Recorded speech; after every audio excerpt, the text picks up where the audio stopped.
Give a man a fish, and he will eat for a day. Unless he's vegan. Damn vegans.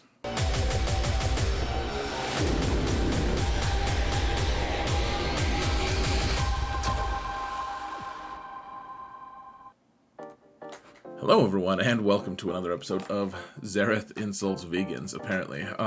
No, I know at least one vegan who isn't an annoying person, so there's that for us all, and we're going to talk about Gear 12 today, folks, and some characters don't even need Gear 12. Some of them need less. You can pull the mechanical levers to your heart's content and make these teams work for you, even though you don't... if you don't have enough teams, if you want more teams to be able to deal with more situations, I'm not gonna lie and pretend like these teams don't want more relics. They do, they really do. And they all probably want datacrons, and a lot of them are probably like unlock characters that you'll eventually need to get leveled up or geared up anyways. But in the meantime, we recently, it's not that recent anymore, but they doubled the amount of core gear that we get, other than Tech, which I admit is still a frustratingly rare resource because they just keep piling it on the new characters as a requirement.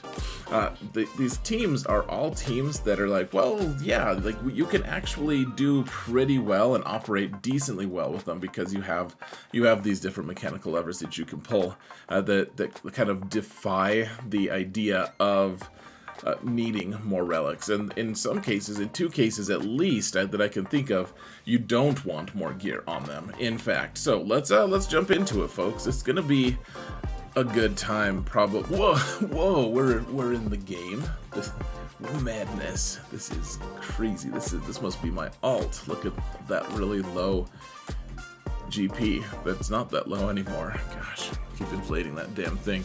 So. Here's the thing, guys. Bad Batch are a great target for low gear. We've talked about it before, and in reality, you want a fast Echo because he starts the turn meter train. If you can get him fast, so you want to put him to relics. You note I have 0 relics on him.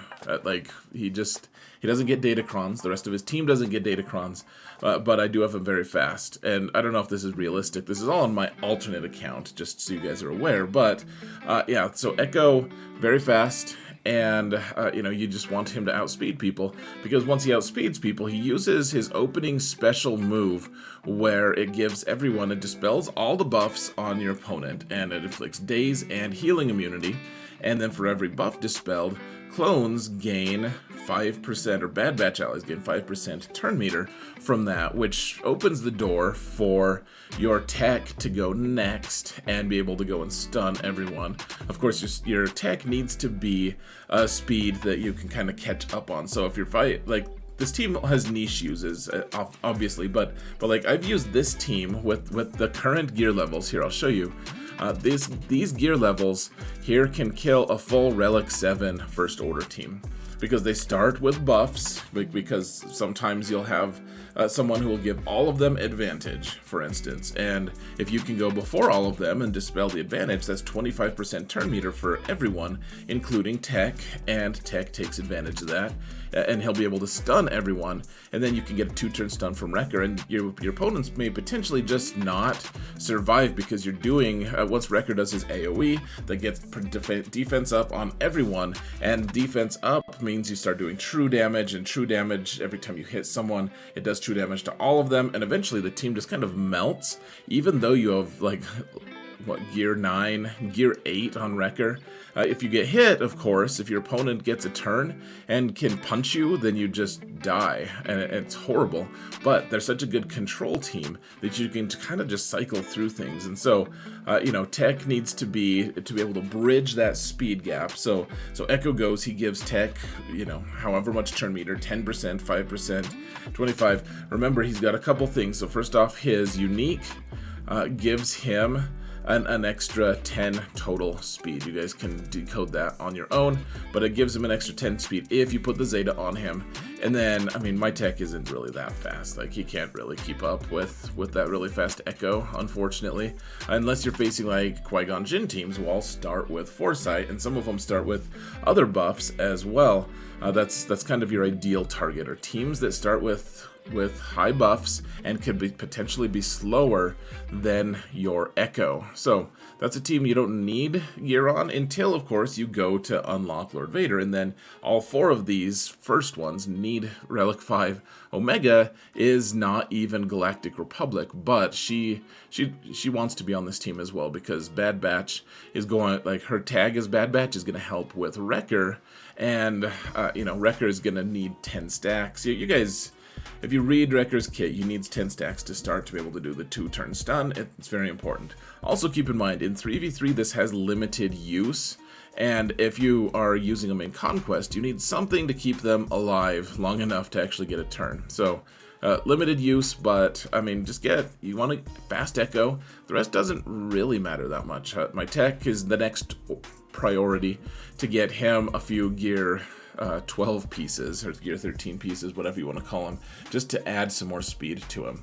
Now, the next one is actually fairly, I don't know, like almost urgent for this account, for a lot of accounts. Here's the thing, folks. I don't care about Gar Saxon and Imperial Super Commando. Sorry, Prime earmuffs, bud. But here's the thing. They together pilot a ship that, and this is really frustrating to me. This really irritates me, guys. But the ship needs to be slow. It benefits from being slow because you're going to be countering teams. You're going to be countering profundity teams, like the best fleet in the game currently. And you're going to be killing them with this guy and the Scythe. If you don't have the Scythe, then it's not nearly as important. But, for instance, my main account has Relic 5 on both of these characters, and I have to remove mods to make sure that my speed is an okay speed for them. Now, this is too slow for it, really, and it has no survivability because they're only gear level 9 right now. But the thing about this is, once you get them to gear 12 and put some just normal mods on them, it's perfect. You can just stop there, and then this ship opens the pathway to counters some would deem unnatural. It's very impressive, and you want these guys to just stop at gear 11, gear 12, something like that, and then you'll be, because you need your opponents to go before you. They'll go first, and then your gauntlet needs to, survive long enough, so get them some gear, and then they can dispel and start doing their stuff. So get them to gear 12, guys. This is a really good target, and they came out before Kyrotechs were a thing, so they're only Carbanti and stun guns. I'm just so short of everything. I'm not even gearing them right now. Nightsisters, this may change with Marin. Marin was just released, and she wants gear 12 at the very minimum. But the thing is, Nightsisters ramp up while members of their team are dying. So probably Talia gets taken off the team, the Colossus, as you will. But You'll put Marin in there, and then maybe Marin is just fine at gear 12. I'm not really sure, but the thing is, you want your team to be as weak as possible, except for Old Daka. You need her to be Relic 5-ish, so that she can ramp up and survive and revive everyone. So, your target's going to be something like General Grievous, or even like Malgus teams can, if you have the right, the problem of course is too, you can ramp damage from Asajj, but Talzin doesn't really ramp damage. Old Daka doesn't ramp her own damage, she just ramps how much health she has. And so, unless Asajj can start one-shotting everyone, then the team doesn't really work. So maybe put relics on her. But otherwise, I've seen people take down Malgus teams with a ton of relics and stuff, not kill Malgus himself, but they can kill everyone surrounding him and just two-shot him. It's kind of fun to watch, to be honest. I'm excited to see what Marin does, but that means, though, and remember, every time one of them dies, that helps as long as you can get back to reviving your whole team. And so, like Asajj has this thing where whenever someone's defeated, she gains turn meter, but she also gains 15% offense, critical chance, and max health stacking. And then if you get the Omicron, which is actually fairly good, especially alongside Marin's, this is pretty strong. It heals your team as well. We could upgrade Talia. Not And the other one is Daka, who, as people die, so as they die, she gains 50% turn meter every time an ally is defeated. And then her cooldown for reviving is reduced by 1, but then she also, let's see, she gains 10%. Yeah, alright. She gains 10% max health when she revives someone. So it's not when they die, it's when she revives someone. And remember that Talzin is the one with her lead that every time when someone dies, you can use a basic to call them out, like call them back from the dead and have them hit, and then they die again, and that boosts Asajj and Daka. So that's kind of how the squad works. Gear 10 on zombie is perfectly fine in this build. Like paper zombie, don't even put mods on her if you don't want, or put, I don't know. I think I have mods, they're probably not that good. Yeah, of course we have mods. Why wouldn't we? Yeah, I even have some health and protection, but yeah, you can just make that team super weak. You can watch me. I mean, I take down Qui-Gon teams with this, with Anakin and Ki-Adi-Mundi. I just did it recently. You can take down General Grievous squads with this, and you benefit. Like, Grievous does his AoE and kills everyone except for old Daka and Zombie, and then old Daka just brings them all back, and she's like, hey, I have 30% more health, and Asajj is like, hey, this is cool, maybe I was alive for a little bit while other people were dying and ramped up a little bit, and eventually you just kill the whole team. It's a lot of fun. Now, Iden is a team. I'm reluctantly going to tell you this, folks. So first off, I'll say, as a pilot, her ship is so good, and you kind of just want her. It hits so hard, you want her to be relics for that. She personally hits very, very, very hard, and so you want that as well. The thing is, she also, the way her mechanics work, at least in GAC, she regenerates so much, and then when someone kills her, she just revives as long as she has team members around her. She can also work at like gear 10, gear 11, or whatever, because enemies like to focus on Iden for whatever reason, and when they do that, she just dies and dies and dies, and it leaves the rest of the team alone. And in fact, the rest of the team gains turn meter and benefits. I just recently, 2 matches in a row, killed a Mon Mothma team with full relics on it, with these 3, because Iden is able to hit so hard. Now, you can probably kill those teams a little less capably if you have a non-relic Iden, and the other troopers are not going to hit nearly as hard as she is. She just punches really hard. So this is a good team to be able to, punch upward with. It's a good team. You don't necessarily need relics on her, but you should be thinking about it, guys. On all of them except for Nightsisters and Gar, you should be considering more relics on them eventually, because they're all pretty functional, good teams. Now, this may change. I don't know, but they're probably going to release Saw Gerrera's kit in the next month or 2. Or I don't know when it's going to be. Probably in a couple weeks. But he is, my guess is that he's going to be part of the Mon Mothma team, in which case this whole comp changes. Of course, Cara Dune really likes to go with Sana if you have her, if you want to unlock Afra and all that. This account hasn't done that, so Cara is here.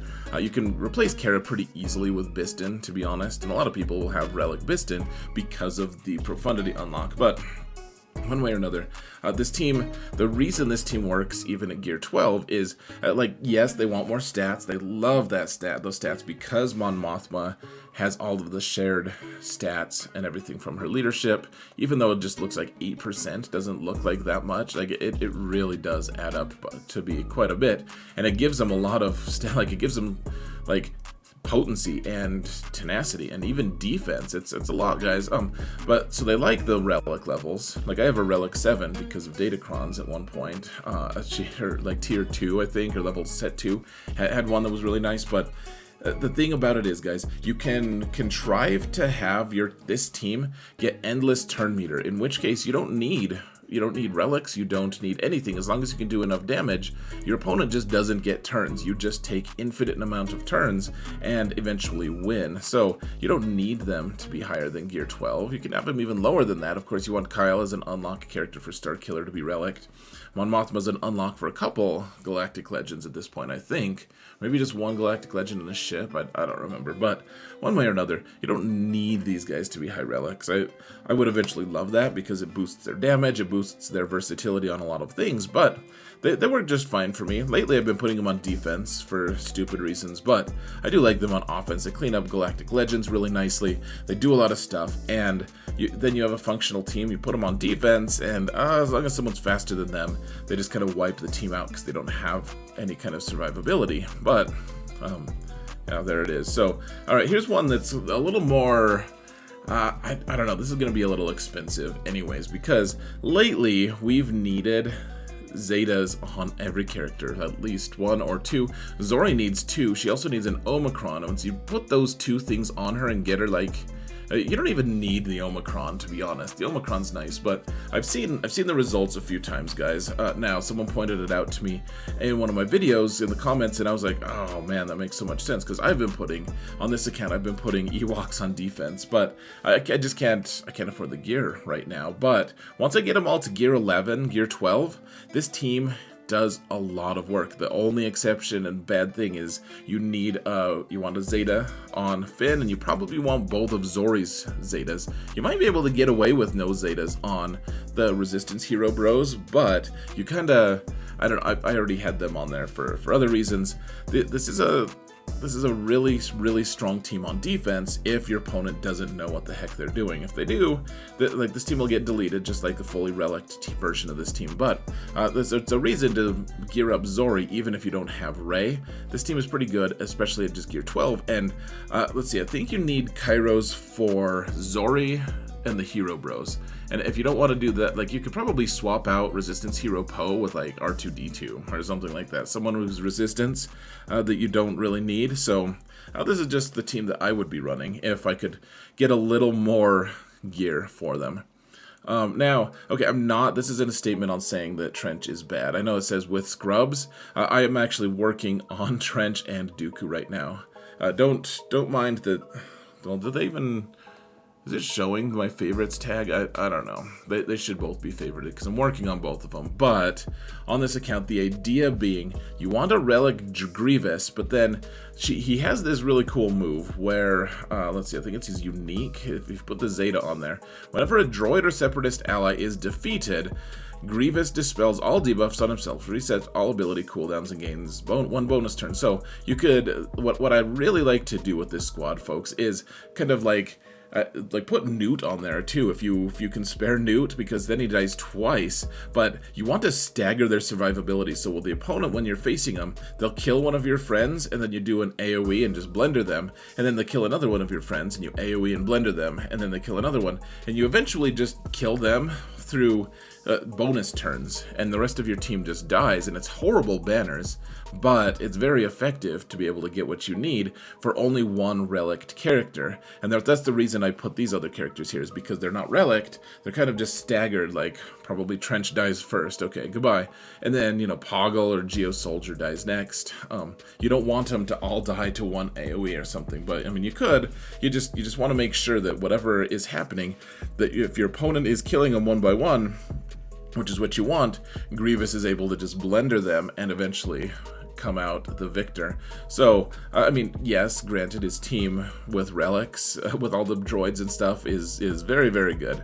But, especially early game, this is a goal that people should be having, is a relic Grievous, like just get him to relic 3, and then the rest of your team can be garbage as long as they're kind of staggered survivability level garbage, if that makes sense. So, alright, that's it for me, for you. I hope that this was helpful, folks. Yes, they all want relics, but right now, you can operate with these with a minimum of gear invested and be able to just take people out. It's pretty fun to do. And then if you're doing streams or if you record, people will be like, oh my gosh, I can't believe that. Like, it's a cool like bar trick, kind of, if there were bars in the cantina or whatever, hollow tables. All right, I've worn out my welcome. Guys, thank you all so much for watching, and remember that in all things, Xaereth prevails.